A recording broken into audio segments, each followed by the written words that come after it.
அது மாதிரி யோசிச்சிருப்பாங்க. அதெல்லாம் குடுக்கலாம் போய் கேளுங்கன்னா, அது உண்மதான். ஏங்க நீங்க இது 3 வாரம் இது வந்து ஃபர்ஸ்ட் வீக்கா நடக்குது ஜெயில் ப்ராசஸ் எப்படி அப்படிங்கிறதுக்கு. இது 3வது வாரம். 3வது வாரம் இவங்க ஜெயிலுக்கு போறாங்க. முதல் வாரமே அந்த வினோத் அவங்க போனாங்க. அதுக்கப்புறம் வந்துட்டு வினோத் வியானா போனாங்க, அரோரா போனாங்க, ஆதிரை போனாங்க அப்படின்னும்போது, புதுசா இவங்களுக்கு ஒரு ரூல்ஸ் டீ குடுக்க டேய் டீ குடுக்க கூடவா பண்றீங்க அப்படின்னு. இது டீ குடுக்க எங்க பேசிட்டு இருந்தா, உள்ள சாப்பிடறதுக்கு பேசலாம் அப்படின்னும்போது, நான் போய் அவங்களுக்கு எடுத்துட்டு போய் குடுத்துட்டு வரேன்னு கனி சொல்றாங்க. உன்ன கெமி இல்ல அப்புறம் குடுக்கலாம்ல. ஏய் இல்ல பசிக்கும்ல அவங்க குடுக்கலாம் சாப்பாடு தானே அப்படின்னு கனி சொல்றாங்க. உன்ன கெமி இருக்கட்டும் இங்க இருக்க பிக் பாஸ் ஹவுஸ்மேட்ஸ்லாம் இருக்காங்கல்ல அவங்கலாம் சாப்பிட்டு அப்புறம் குடுக்கலாம் அப்படிங்கிற மாதிரி சொன்னாங்க. ஏன் அந்த மாதிரி தான் காட்டுறாங்க பாரு மேல வெஞ்சன்ஸை. நீங்க டாஸ்க்குன்னு சொன்னீங்க, அப்புறம் ஒஸ்ட்டுன்னு சொன்னீங்க பர்சனல் வெஞ்சன்ஸ் காட்டி, அந்த பொண்ணு ஜெயிலுக்கு போயிடுச்சு. ஃபுட்டுன்றது எல்லாருக்கும் காமனா இருக்காது. இது வரைக்கும் ஜெயிலுக்கு போனவங்களுக்குலாம் நீங்க அந்த பார்ஷியாலிட்டி பார்த்தீங்களா? இந்த பொண்ணுக்கு மட்டும் ஏன் பார்க்குறீங்க?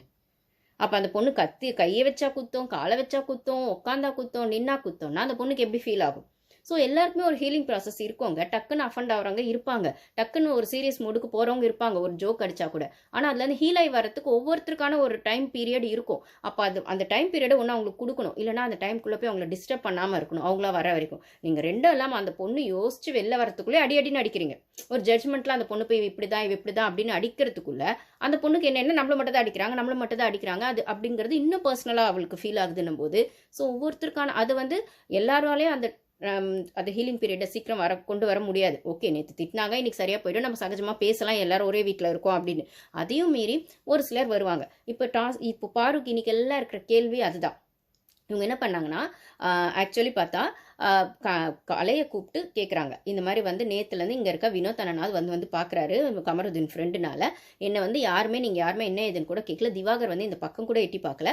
அப்புறம் வந்துட்டு நீயும் வந்து எட்டி கூட பார்க்கல என்ன அப்படின்ற மாதிரி கலையை கூப்பிட்டு கேட்குற. அதே மாதிரி நேற்று ஏன் ஒஸ்ட்டில் என்ன சொன்னேன், நீ என்கிட்ட நீ சொன்னது கூட பிரச்சனை இல்லை. அதே அந்தளவுக்கு ஒரு மாதிரி தூண் துப்பி அப்படி பேசினா நீ எதுவாக இருந்தாலும் என்கிட்ட நேரடியாக பேசியிருக்கலாம்ல.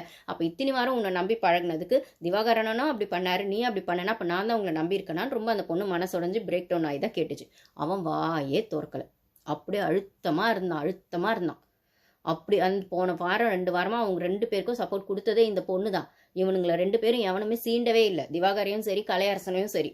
அப்படியே தள்ளி திவாகரை கோமாளி மாதிரி பார்த்தானுங்க. இவன் திவாகரை ஒரு மாதிரி டிஃப்ரெண்ட்டாக பார்த்து யாரும் சேர்த்துக்கவே இல்லை.